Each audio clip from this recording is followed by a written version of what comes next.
आप में से बहुत सारे लोग मार्केट में नए हैं दोस्तों, और जिनको अभी तक ये समझ नहीं आ रहा है कि मार्केट में ट्रेडिंग कैसे स्टार्ट करें और कहाँ पे किस पे हम पैसा लगाएं, तो ये वीडियो आपके लिए अच्छा होने वाला है। आप लोगों ने ये चीज़ सुनी होगी, intraday trading, option trading, swing trading, algorithm trading और भी कई सारी ट्रेडिंग टेक्निक्स के बारे में।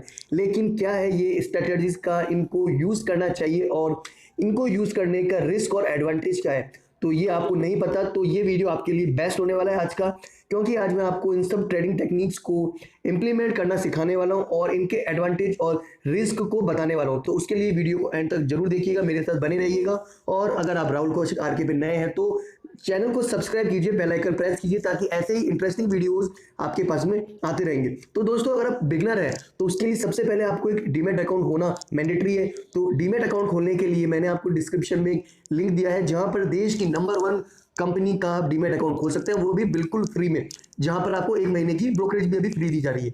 तो दोस्तों, शुरू करते हैं कि ट्रेडिंग स्ट्रेटजीज क्या है। सबसे पहला सवाल यही है कि ट्रेडिंग स्ट्रेटजीज क्या है। सक्सेसफुल ट्रेडर बनने के लिए आपको कोई ना कोई ट्रेडिंग स्ट्रेटजीज लेनी पड़ेगी। ये स्ट्रेटजीज 3 एलिमेंट के ऊपर डिपेंड है। पहला, आप कितना फ्रिक्वेंटली ट्रेडिंग विंडो को चेक करते हैं, इसका मतलब आप शेयर मार्केट को कितना वॉच कर रहे हैं। सेकंड, आपका रिस्क उठाने की क्या कैपेसिटी है, इट मीन्स आपकी जेब में कितना पैसा है।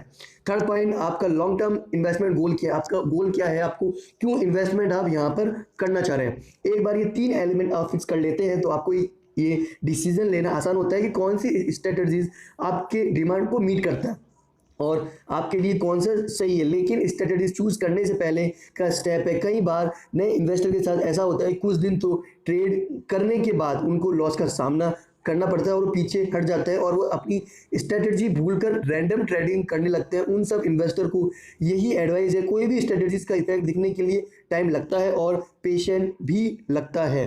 तो दोस्तों, अभी सीधा हम बात करेंगे 10 ट्रेडिंग स्ट्रेटजीज के बारे में।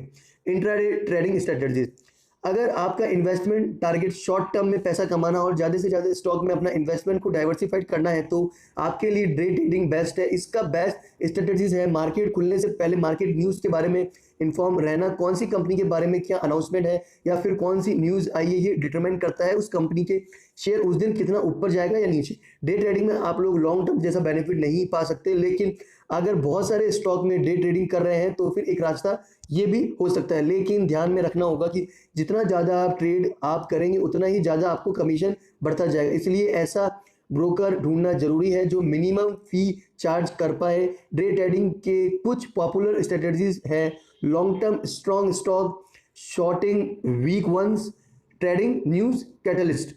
दूसरा है स्कैल्पिंग। अगर आप सुपर शॉर्ट टर्म इन्वेस्टमेंट करना चाहते हैं तो स्कैल्पिंग एक बहुत अच्छा स्ट्रेटजीज है। यहाँ आपको डेली चार्ट पे नज़र रखनी पड़ती है, वेरी मिनट, और कोई भी स्टॉक को खरीदने और बेचने के बीच में भी काम उतना ही रहता है। इससे बहुत ज़्यादा प्रॉफिट नहीं होता है अगर आप एक शेयर में डील करते हैं, लेकिन अगर आप बहुत सारे शेयर में ट्रेड करते हैं तो ये एक सही ट्रेड का तरीका है। लेकिन नंबर ऑफ डील्स को बढ़ने से कमीशन भी बढ़ जाएगा, ये ध्यान में रखना आपके लिए बहुत ज़रूरी है। Short term investment strategy, swing trading. अगर आप डे ट्रेडिंग के टेंशन और रिसर्च से कंफर्टेबल नहीं हैं तो फिर आपके लिए सबसे अच्छा है स्विंग ट्रेडिंग। स्विंग ट्रेडिंग में आप अपनी पोजीशन यानी अपने स्टॉक को होल्ड कर सकते हैं कुछ दिन या कुछ वीक्स, लेकिन ओवरनाइट होल्डिंग के रिस्क ज़्यादा होता है, इसलिए लॉस ज़्यादा लगना होता है। लेकिन अगर आप डे जॉब के साथ साथ ट्रेडिंग करना चाहते हैं तो फिर स्विंग ट्रेडिंग आपके लिए सही होगा। पोजिशनल ट्रेडिंग, पोजिशनल ट्रेडिंग का मतलब है कि आप कोई भी स्टॉक को 2 वीक से ज़्यादा यानी कुछ सालों तक होल्ड कर सकते हैं। ये स्ट्रेटेजी मल्टी बैगर स्टॉक में इन्वेस्ट करने वाले लोगों के लिए काफ़ी अच्छी होती है। अगर मार्केट में कुछ बड़ा अपसाइड मूवमेंट चल रहा है जहां पर बहुत सारे स्टॉक ऊपर की तरफ मूव कर रहे हैं, तब ये स्ट्रेटेजी सही तरीके से काम करती है। लेकिन अगर मार्केट सेगमेंट है यानी एक रेंज के ऊपर अब नीचे हो रहा है, तब ये ट्रेडिंग स्ट्रेटेजीज को ज़्यादा फायदा नहीं देती है। Long term and technical trading strategies, breakout and reversal trading strategies. अगर आप मार्केट में ऐसा बहुत सारे नए स्टॉक्स का इंट्रोड्यूस किया गया है जो नए लेवल को ब्रेक आउट कर रहे हैं या फिर नए अच्छे कंपनीज के आईपीओ आए हैं जो काफ़ी प्रॉफिटेबल है और उन पर आप ट्रेडिंग करते हैं, तो ये ब्रेकआउट ट्रेडिंग बोलते हैं। कोई भी मार्केट अगर स्टडी सेगमेंट है यानी जहां पर ज़्यादा मूवमेंट नहीं है, कोई ना कोई स्टॉक ब्रेकआउट करने के लिए पोजीशन में नहीं है, वहां पर ये स्ट्रेटजी काम नहीं आएगी। इसके अलावा दोस्तों स्ट्रेटजीज है रिवर्सल ट्रेडिंग स्ट्रेटजी, यानी जब कोई मार्केट इंडेक्स अपने पीक पर पहुंच चुका हो या फॉल पर रहा हो यानी ट्रेंड रिवर्स हो रहा हो तब प्रॉफिट बुकिंग करने वाले स्ट्रेटेजीज को रिवर्सल ट्रेडिंग स्ट्रेटेजीज बोलते हैं।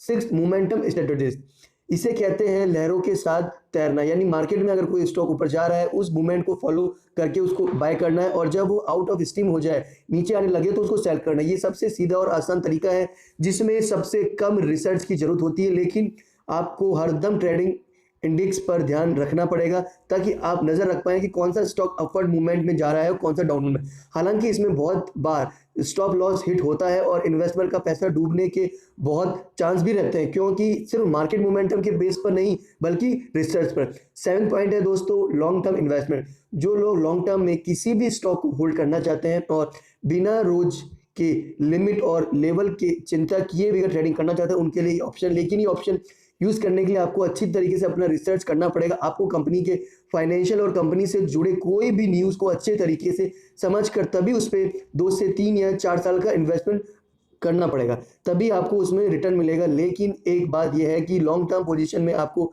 कभी भी इंट्राडे जैसा कैपिटल रिवॉर्ड नहीं मिलेगा, एटलीस्ट शॉर्ट टर्म में। Derivative and algorithm trading strategies. Option trading. Option trading काफी कॉम्प्लेक्स तरीके का ट्रेडिंग और बहुत सारे पैरामीटर्स पर डिपेंड करता है। ये तब होता है जब आपके पास एक कॉन्ट्रैक्ट के जरिए कोई भी स्टॉक को सेल या बाय करने का राइट बाय करते हैं एट अ सर्टेन प्राइस, वो भी एक लिमिट के अंदर। मोस्टली या बिगिनर्स के लिए ये नहीं है, लेकिन एक सिंपल तरीका ऑप्शन ट्रेडिंग का बिगिनर्स के लिए अवेलेबल है। वो ये है कि अगर आप एक स्टॉक को ए प्राइस में बेचने का कॉन्ट्रैक्ट खरीदना चाहते हैं तो अगर आपके पास कॉन्ट्रैक्ट डेट के अंदर वो स्टॉक ऊपर जाता है तो आपके पास ऑप्शन होगा कि आप उस स्टॉक को प्राइस से पहले ही ले सकते हैं और मार्केट प्राइस में बेच सकते हैं। लेकिन इसके लिए आपको रिसर्च और चार्ट पैटर्न स्टडी करने की टेक्निक्स को सीखने पड़ेगा, वरना ये नए ट्रेडर्स के लिए खतरनाक हो सकता है।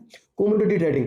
Crude oils, metals, forms, product और कमोडिटी ट्रेडिंग के अंदर आता है। अगर आपको कमोडिटी ट्रेडिंग करना है तो आपको इंश्योर करना पड़ेगा कि आपके ब्रोकर के पास कमोडिटी ट्रेडिंग का लाइसेंस है या फिर वो कमोडिटी एक्सचेंज में ट्रेडिंग कर सकता है। कमोडिटी ट्रेडिंग इक्विटी ट्रेडिंग जैसा ही है, लेकिन उसमें फ्यूचर कॉन्ट्रैक्ट करना पड़ता है, यानी एक फ्यूचर डेट में एक सर्टेन कमोडिटी की प्राइस में डील होती है, इसलिए ये नए ट्रेडर्स के लिए एडवर्सिबल नहीं है। लेकिन अगर आप के पास क्रूड ऑयल या एग्रीकल्चर प्रोडक्ट की ट्रेडिंग रिलेटेड इंफॉर्मेशन है तो आप कमोडिटी ट्रेडिंग में अच्छा पैसा कमा सकते हैं। Forex trading. फॉरेक्स यानी फॉरेक्स एक्सचेंज ट्रेडिंग का मतलब यह है कि आप अलग अलग देश की करेंसी डिफरेंस पे ट्रेडिंग कर सकते हैं। लॉन्ग करेंसी ट्रेडिंग पोजीशन को डेज तक आप होल्ड कर सकते हैं और ग्लोबल करेंसी प्राइस मूवमेंट का फायदा उठाने के लिए पैसा कमा सकते हैं। ये फॉरेक्स ट्रेडिंग 24 आवर्स चलता है और सन साइकिल को फॉलो करता है, यानी जापान, फिर सेंट्रल एशिया और फिर लास्ट में यूएसए, लेकिन 24 आवर्स ही चलता रहता है फॉरेक्स ट्रेडिंग।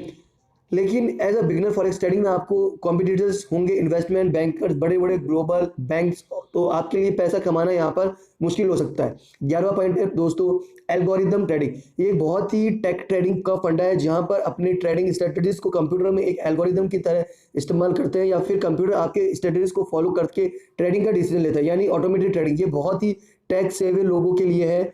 एल्गोरिदम कभी कभी बहुत ही अच्छे रिजल्ट देते हैं अगर आपका कंप्यूटेशन कैपेबिलिटी अच्छा है, वरना बहुत बुरा रिजल्ट भी दे सकते हैं। ये डिपेंड करता है कि आपके स्टैटिकल मॉडल कितना मार्केट से मैच करता है और कितना अच्छा से मार्केट को चेंज करने को फॉलो कर पाता है। तो ये रहे हैं आपके कुछ ट्रेडिंग स्ट्रेटजी जो आपको एक बिगिनर ट्रेडर फॉलो कर सकते हैं।